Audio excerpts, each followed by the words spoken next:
Só esperar ficar vermelhinho. Pronto, começou a gravar. Vou compartilhar a tela.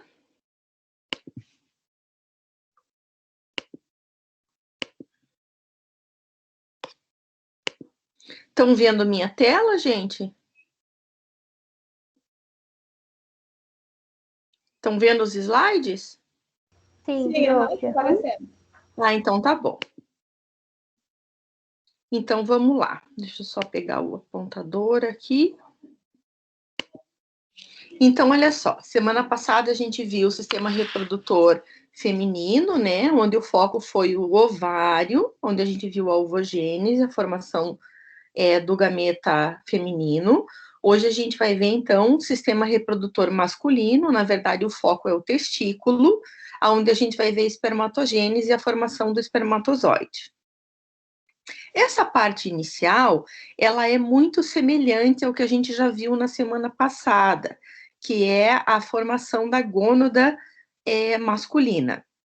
Então, a partir da fecundação, a gente tem a determinação do sexo genético, vai formar uma gônada indiferenciada, que tem uma estrutura básica para formar, na verdade, fêmeas, né? Por causa do ducto paramesonéfrico ou milleriano. Aqui também a gente já viu, entre 3 a 6 semanas, as células germinativas primordiais migram para as cristas gonadais, vão formar os cordões sexuais primitivos, aqui nas cristas gonadais, formando gônadas indiferenciadas. Aqui, ó. Isso a gente já viu também, né? Formando, então, as células germinativas formando os cordões sexuais primitivos, onde a gente vai ter o ducto mesonéfrico ou ducto de Wolff, que quando estimulado pela presença do gene SRY, do cromossomo Y, na verdade, estimulado não pelo gene, né, mas como o gene vai produzir o fator inibitório de Miller, ele vai inibir o ducto paramesonéfrico, e quem vai ser estimulado é o ducto mesonéfrico ou o ducto de Wolff, que vai fazer com que essa gônada se diferencie em um testículo primitivo. Esse slide a gente também já viu. O ducto de Wolff, então, na presença de testosterona, vai formar o aparelho reprodutor masculino. Aqui, a gente também já viu isso, né, mostrando que o ducto mesonéfrico vai formar o canal de Wolff. E por que ele é estimulado? Porque nos meninos existe o cromossomo Y, portanto, vai ter o gene SRY, que é transcrito, formando o fator inibitório de Miller e o fator determinante testicular. Desculpa, gente. Engasguei.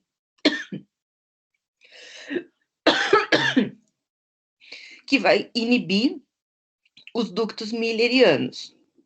E, portanto, os ductos de Wolff vão estimular a formação de testículos primitivos. Lá por volta da 7ª e 8ª semana, então aqui está mostrando a migração das células para formar na crista gonadal, para formar as gônadas indiferenciadas, que inicialmente a gente tem um epitélio germinativo, e que na presença de testosterona, que lá por volta da 7ª, 8ª semana, por influência dos hormônios gonadotróficos produzidos pela placenta, as células de Leydig, que a gente já vai conhecer essas células e onde elas se localizam, elas são células com função endócrina, porque elas produzem testosterona. Elas iniciam a produção de testosterona. Isso induz a diferenciação para formar os testículos fetais, que são esses aqui, onde os cordões de células, eles ainda são cordões sem luz, são cordões maciços. E esse testículo fetal, ele já aparece envolto por uma túnica de tecido conjuntivo, que é o que a gente chama de túnica albugínea, tá? Essa túnica, ela vai permanecer envolvendo, dando estrutura ao testículo ao longo do seu desenvolvimento, até que ele se torne um testículo maduro. Isso também nós já vimos, né, que é a presença lá do gene SRY no cromossomo Y, e então, na presença do fator inibitório de Miller, vai ter o quê? A formação de testículo e a produção de testosterona. Aparelho reprodutor masculino é formado por órgãos internos e órgãos externos. Órgãos internos: testículo, epidídimo, ductos deferentes, as glândulas anexas, que são vesícula seminal, próstata e glândula bulbo-uretral. E órgãos externos: pênis e escroto.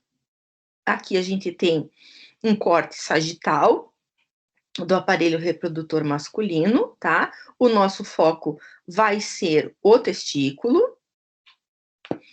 Aqui, né, o testículo, então, aqui o testículo, tá? Que é onde vai ocorrer a formação dos gametas. É isso que a gente vai estudar. O que vai acontecer com esse testículo que está se desenvolvendo? Após o nascimento dos meninos, os testículos eles vão crescer em correspondência ao crescimento do organismo. Nos túbulos seminíferos vão permanecer como cordões maciços, ou seja, que ainda não tem luz. Vão ser observadas o quê? Que tipos de células que vão existir dentro desses testículos? Espermatogônias. Lembram que nas meninas eram ovogônias, aqui são espermatogônias. Aí a gente vai ter células indiferenciadas, que lá na puberdade, com o estímulo de LH e de FSH, vão se diferenciar em células de Sertoli, e células intersticiais, que estão no tecido conjuntivo, que também indiferenciadas, que na puberdade vão se terminar o processo de diferenciação e vão formar as células com função endócrina, que são as células de Leydig, que vão fazer uma contínua produção de testosterona. Aí, em qualquer momento, vocês podem me interromper, tá? Na puberdade, que é a maturidade sexual, a adenohipófise vai produzir LH e FSH. Qual que é a diferença em relação às meninas? Nas meninas, a produção ela é cíclica, lembram? Porque produz LH e FSH, ovula, um gameta por mês. Se não tem fecundação, aí vai ter a produção de estrógeno e progesterona, cai estrógeno e progesterona, volta pelo corpo lúteo, volta a produzir LH-FSH, recomeça um novo ciclo. Só que nos meninos, a produção é contínua. Então, a adenohipófise, ela está sempre produzindo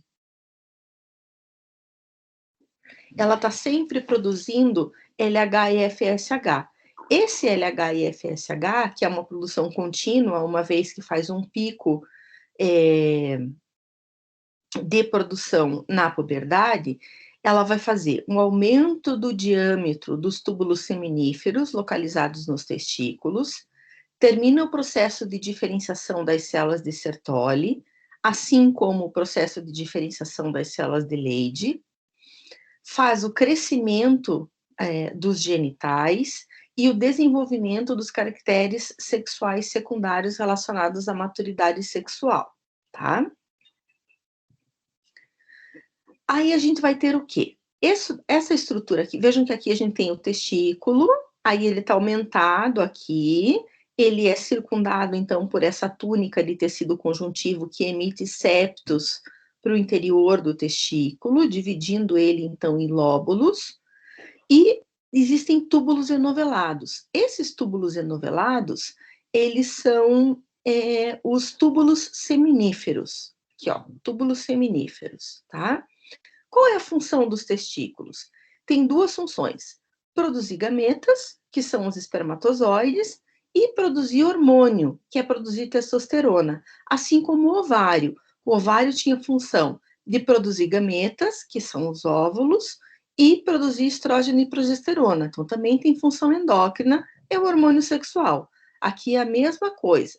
Quem vai produzir testosterona aqui são as células de Leydig. Aqui a gente tem, se é um tubo enovelado, quando a gente corta esse túbulo enovelado, a gente vai ver várias estruturas com luz. Então, aqui está mostrando um túbulo seminífero cortado transversalmente. Essa célula roxinha que a gente está vendo aqui é a célula de Sertoli. Ela tem um núcleo muito característico. A gente, na verdade, quando está vendo o corte de testículo, que a gente vai ver na segunda-feira, a gente não consegue ver o citoplasma dela, porque ela emite braços citoplasmáticos que sustentam as células, essas células em azulzinho aqui, que são as células da linhagem espermatogênica.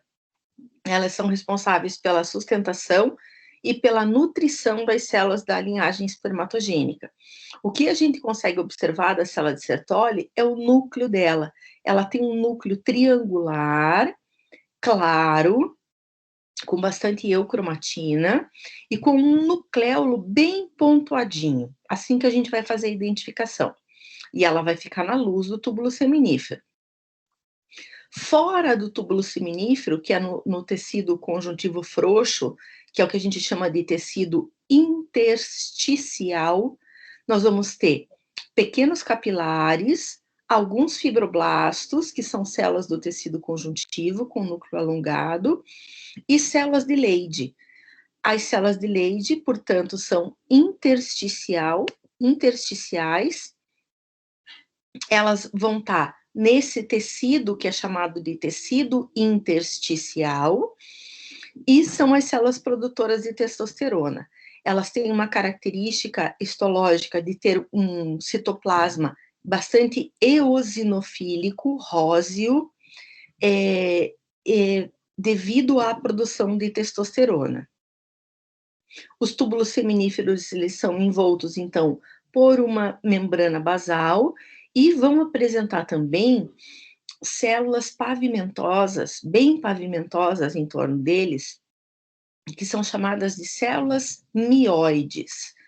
Essas células mioides, elas não são células musculares, elas são células epiteliais modificadas com função de contração.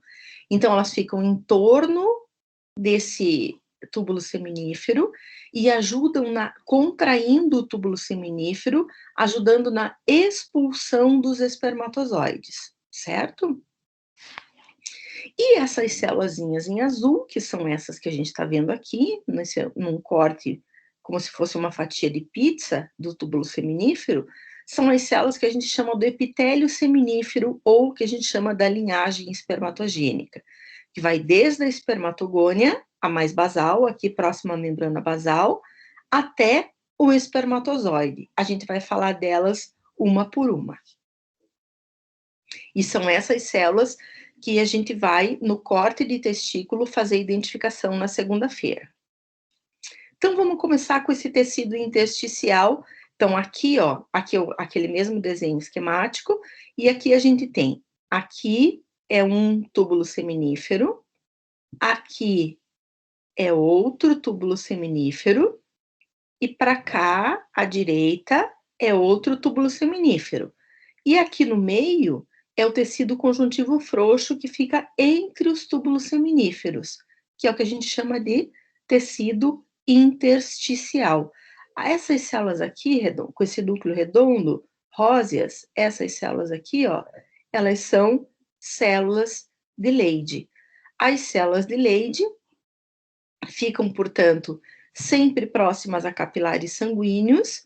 Esse tecido intersticial, ele é rico em capilares, fibras de tecido conjuntivo, também apresentam fibroblastos, que são células do tecido conjuntivo, mas o mais importante são as células de Leydig, que são as células que produzem testosterona e jogam essa testosterona na corrente sanguínea, e também essa testosterona, ela vai ter influência sobre o epitélio seminífero, estimulando a espermatogênese.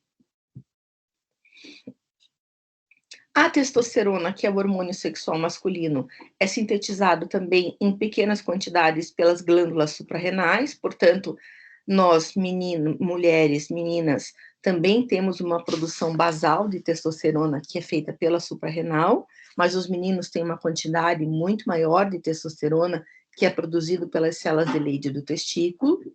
No sangue, elas são responsáveis pelo crescimento e manutenção das características sexuais secundárias, processos anabólicos e metabólicos e pelo comportamento masculino.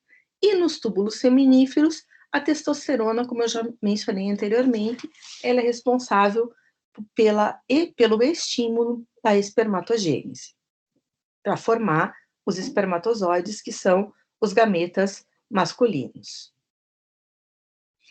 Aqui a gente tem um aumento maior daquele esqueminha do túbulo seminífero, onde a gente tem alguns fibroblastos, a membrana basal, as células de Leydig, capilares sanguíneos, aqui duas células de Sertoli, e aqui o epitélio seminífero, onde a gente tem as células mais basais, são as espermatogônias. Depois, na fase de crescimento, a espermatogônia, gente, ela vai fazer o quê? Ela faz a fase de multiplicação. Ela vai gerar mais e mais espermatogônias até que uma espermatogônia entra na fase de crescimento. Ela aumenta de volume, entra na fase S e duplica o material genético. Então, os espermatócitos primários são as maiores células da linhagem espermatogênica. Esse e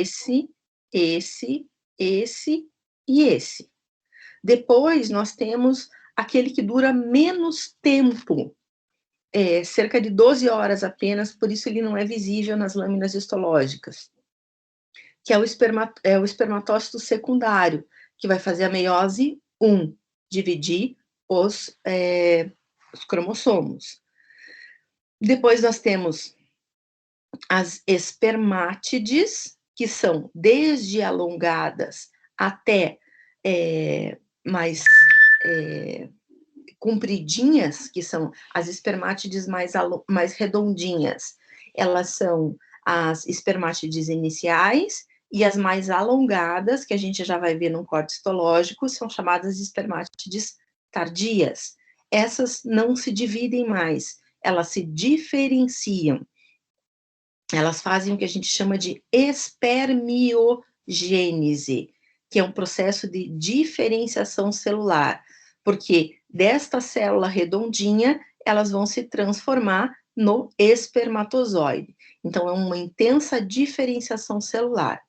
E soltos na luz do túbulo seminífero, a gente vai encontrar os espermatozoides.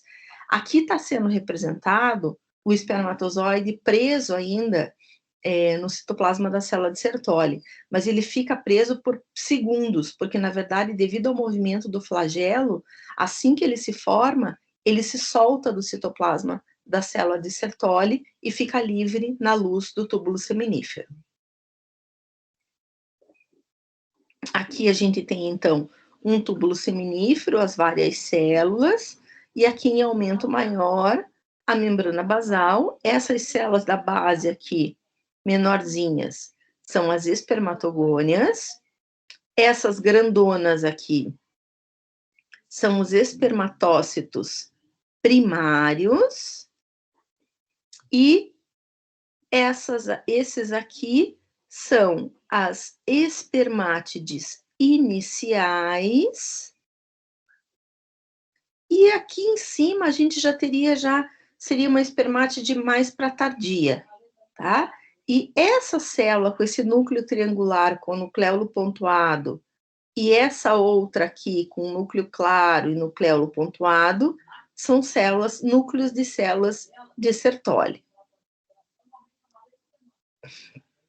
Aqui a gente tem a seta azul mostrando mais uma célula de Sertoli, e aqui em cima, essas aqui, ó, elas são espermátides tardias, tá? Não são ainda espermatozoides, certo? Esse 5 aqui seria um espermatócito primário, aqui espermatogônias, e aqui espermátides iniciais, certo? E aqui tem um desenho esquemático mostrando os braços citoplasmáticos das células de Sertoli, aonde se encaixam aqui nessas bordas arredondadas as células da linhagem espermatogênica, sempre com o núcleo da célula de Sertoli vai ficar na base e o seu citoplasma se estende, alojando as células da linhagem espermatogênica nos seus braços citoplasmáticos até a região mais apical, próxima à luz do túbulo seminífero. Funções da célula de Sertoli. Vai dar suporte físico para as células da linhagem espermatogênica, vai mediar o trânsito de metabólitos, nutrientes e hormônios utilizados pelas células da linhagem espermatogênica, secretam substâncias estimuladoras e inibidoras que participam da regulação da espermatogênese, controlam movimentos das células, né, porque elas vão ver quem está mais na base, conforme for fazendo a espermatogênese vai indo mais para a luz do túbulo seminífero, e fagocitam restos do excesso do citoplasma da fase de diferenciação, que a gente já vai falar mais para frente, da espermiogênese, e células degeneradas da linhagem espermatogênica também. Então, são células bastante importantes. E a gametogênese? Vai ter as mesmas 3 fases da gametogênese feminina: fase de multiplicação, fase de crescimento e fase meiótica. Então, aqui, ó, essa é a fase de multiplicação, onde espermatogônias do tipo A dão origem a espermatogônias do tipo B. Não tem como a gente diferenciar na lâmina quem é tipo A, quem é tipo B, tá? A gente só consegue saber quem é espermatogônia. Elas são unidas por pontes citoplasmáticas que permitem que exista uma sincronicidade de eventos de divisão celular entre essas células. Então, aqui, a espermatogônia do tipo B vai passar por um processo de diferenciação celular, dando origem aos espermatócitos primários, ou seja, ela vai aumentar de tamanho. Esses espermatócitos primários, lembram que são os maiores? Vamos acompanhar do lado de cá, ó, célula germinativa faz mitose, dá origem à espermatogônia, que faz mitose, dá origem a mais espermatogônia, fase de multiplicação. Depois a gente tem fase de crescimento, sem divisão celular, formando espermatócito primário, meiose 1. Ele vai fazer meiose 1, dando origem ao espermatócito secundário, uma célula N. Esse espermatócito secundário vai fazer meiose 2 e vai dar origem às espermátides. As espermátides não se dividem mais, elas se diferenciam, vão fazer espermiogênese, dando origem aos espermatozoides. Aqui a gente tem 2 esqueminhas de 2 livros diferentes, mostrando aqui, ó, desde a espermatogônia, espermatócito primário, espermatócito secundário, espermátide inicial, espermátide tardia e, por fim, espermatozoide, tá? E aqui também, a espermatogônia do tipo A, fazendo mitose, olha o tempo que demora, cerca de 16 dias. Aí vai gerar várias espermatogônias do tipo B.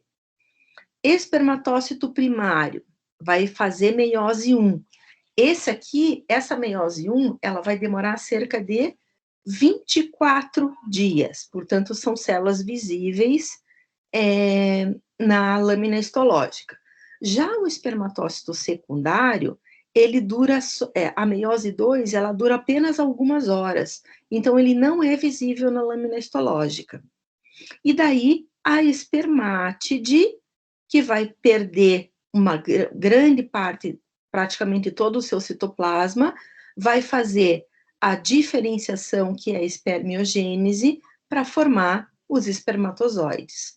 Os espermatozoides, como eles ficam livres na luz do túbulo seminífero, eles também não são visíveis. A gente consegue ver até a espermátide tardia, no corte histológico. Então, aqui, ó, vamos lá. O que a gente consegue ver aqui, ó? 1, 2, 3, 4, 5 partes, né? Um túbulo seminífero inteiro e 4 partes de túbulos seminíferos aqui, tá? E o que a gente vê aqui, ó? Essas células mais escurinhas e menores que a gente está vendo aqui são espermatogônias. Essa célula que está apontado aqui, ó, isso daqui é o núcleo de uma célula de Sertoli, tá? Aqui também tem outro núcleo de célula de Sertoli, várias espermátides iniciais e feixes de espermátides tardias. Nesse outro aumento aqui, ó, aqui, todas essas aqui são espermátides tardias, o 4 aqui está apontando uma espermátide inicial, o 5, espermatócito primário, aquele grande que faz fase de crescimento, o 2, que a gente já falou, que são as espermátides tardias, o 1 é a luz do túbulo seminífero, certo? Essas aqui na base são espermatogônias, tá? Esse núcleo achatadinho que a gente está vendo aqui, ó, é um núcleo de célula mioide, aquela que faz a contração do túbulo seminífero e ajuda na expulsão dos espermatozoides. E aqui, por fim, gente, é a espermiogênese, que é quando uma espermátide inicial vai gerar um espermatozoide. Então, aqui não tem divisão celular. Aqui, nós só temos diferenciação celular. Então, é um longo e delicado e detalhado processo de diferenciação celular, que corresponde a um grande número de eventos, são eventos bastante complexos, que vão fazer com que essa espermátide redondinha venha a se transformar num espermatozoide, que é um gameta, né, uma célula altamente especializada. O que vai acontecer? Primeira coisa, gente, é o que a gente tem aqui em cima, ó. É a formação da vesícula do acrossomo. A vesícula do acrossomo, ela se forma a partir da vesícula do aparelho de Golgi. E ela vai se localizar no polo apical, bem aqui em cima do núcleo. E ela vai formando, ela é uma vesícula, lembram que o Golgi, ele é formado por vesículas, né?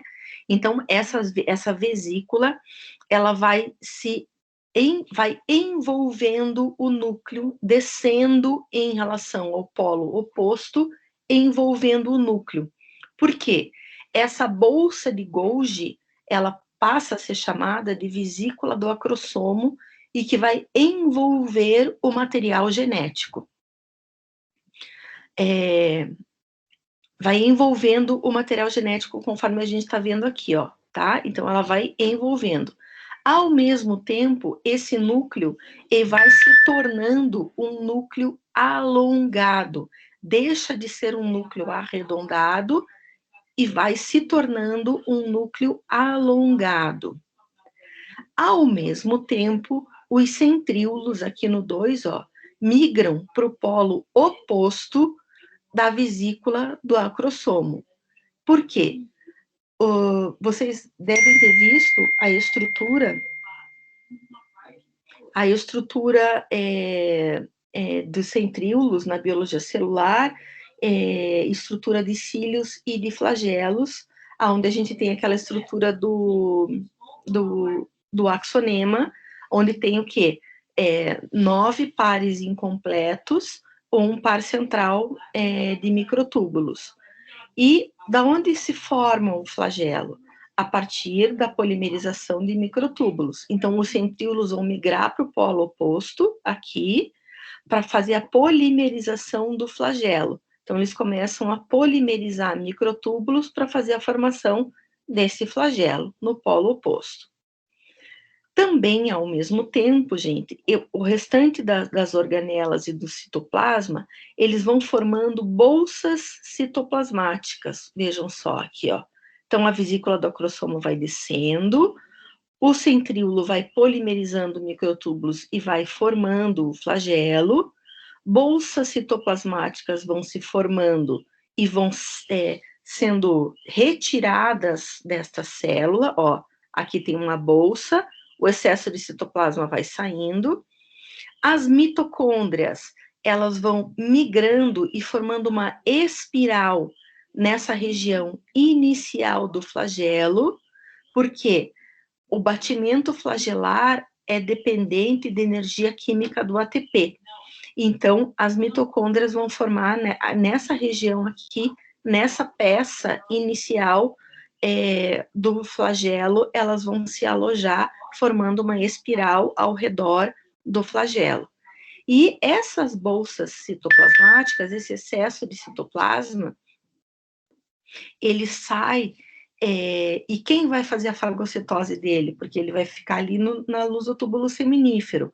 Lembram? São as células de Sertoli. Então, as células de Sertoli é que fazem a fagocitose desse resto, até que todo o citoplasma sai e o acrossomo recobre completamente o núcleo. Esse acrossomo, ele vai ser bastante importante quando a gente estiver falando de fecundação, porque ele acumula no seu interior enzimas que vão ser importantes no momento da fecundação para romper lá a corona radiata e a zona pelúcida. Existem duas enzimas, uma responsável pelo rompimento da corona radiata e uma responsável pelo rompimento da zona pelúcida. Até que no final a gente tenha o espermatozoide com essa estrutura. E aqui nesse slide a gente tem o resumo dos eventos. Então, a fusão das vesículas do Golgi é a formação da vesícula do acrossoma, alongamento do núcleo e a condensação da cromatina, migração dos centríolos para a região periférica da célula, para a região oposta da formação da vesícula do acrossomo, formação do axonema a partir dos centríolos para polimerização dos microtúbulos e formação do flagelo, migração das mitocôndrias e formato da espiral em torno do axonema para fornecer energia para o batimento flagelar, e o citoplasma excedente, que é fagocitado pelas células de Sertoli, dando origem, no final, então, ao espermatozoide. E aqui, por último, mais um esqueminha do espermatozoide, com o flagelo com todas as suas estruturas. Aqui um outro esquema, e aqui uma microscopia eletrônica de varredura mostrando a estrutura do espermatozoide. Aí, na segunda-feira, pessoal, a gente vê a lâmina de testículo para fazer a identificação de todas essas células. Não sei se alguém tem alguma dúvida, quer fazer alguma pergunta. Aí eu disponibilizo do mesmo jeito lá a aula gravada, eu coloco lá no FPR virtual também. Prof, eu fiquei com uma dúvida. Pode falar.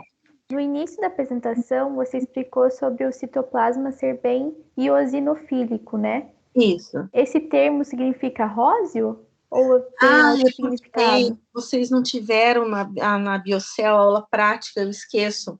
É porque assim, ó, os corantes básicos, deixa eu ligar a câmera aqui, ó.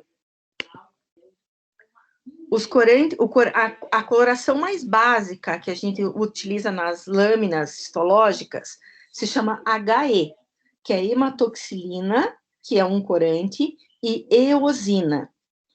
A hematoxilina, ela cora de roxo. Então, a gente fala assim, ele tem as características de hematoxilina, ele é roxo. Quando a gente fala que é eosinofílico, a eosina, ela cora de rosa. Então, significa que é quando eu falo assim, isso aqui é eosinofílico, é porque é róseo, porque ela cora de rosa. Um corante é ácido, um corante é básico. Os corantes ácidos têm afinidade por estruturas básicas. Os corantes básicos têm afinidade por estruturas ácidas. Então, assim, a hematoxilina, ela é um corante básico. Então, ela vai corar o núcleo de roxo, porque o núcleo é ácido, tá? É sempre o oposto. Se o núcleo é ácido, porque é DNA, certo? Ácido desoxirribonucleico. Então, o núcleo é ácido. Eu vou dar uma reforçada com isso para vocês na prática na segunda-feira. Então, ó, o núcleo é ácido porque tem DNA. Então, ele vai ter afinidade por corante básico. Quem é corante básico? É a hematoxilina. Então, a hematoxilina, que é um corante roxinho, vai corar o núcleo, que vai ficar roxinho. O citoplasma, ele é básico. Então, ele vai ter afinidade por um corante que é ácido. Qual corante que é ácido? É a eosina, que é rósea. Então, o citoplasma vai ficar corado de rosa. Deu para entender? Deu sim, prof. Ele fica rosa porque o citoplasma é básico.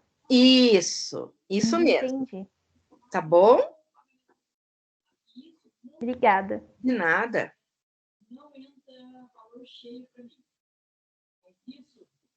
Prof. Oi? Então, semana que vem a aula de laboratório vai ser na segunda em vez de ser na terça? Não, vai ser todo mundo na terça.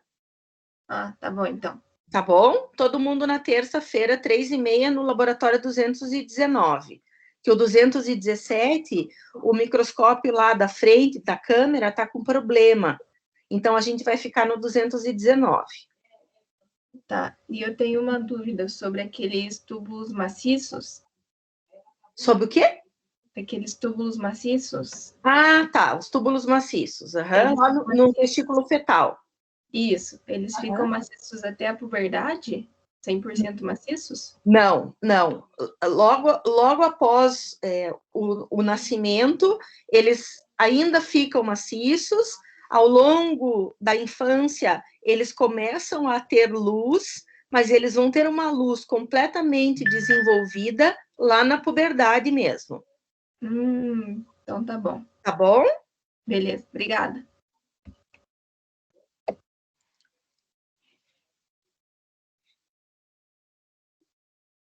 Mais alguma dúvida, pessoal?